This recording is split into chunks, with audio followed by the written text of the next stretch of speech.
President Poroshenko was received in Riyadh on Wednesday on an official visit to the Kingdom of Saudi Arabia. It was a first stop on his tour of the Gulf states. The Kingdom of Saudi Arabia is one of the centers of the Arab world. Today it is the most influential country in the Gulf Cooperation Council. In addition to building close relations with its neighbors, Saudi Arabia carefully follows Europe and Ukraine in particular. The parties discussed the protection of Crimean Tatars, the fight against terrorism, and security of the Middle East. Later, the official leaders continued their talks behind closed doors. We received an additional way to influence the position of the Gulf countries and to promote the interests of Ukraine in these states.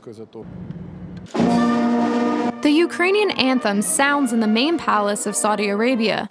The president of Ukraine is getting acquainted with the members of the Saudi government. Together with the king and crown prince, they are leaving for the day's talks.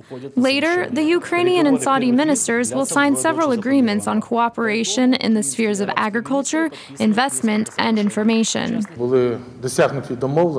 It was agreed that Saudi companies that already have a very positive experience in Ukraine can double their investment volume. In addition, they will invest in port infrastructure and take part in the privatization process. The leaders of the two countries also agreed to reduce the cost of visas for Ukrainians visiting Saudi Arabia. They also discussed the possibility of establishing in Kyiv an Arab cultural center where Arabic and Islam would be taught.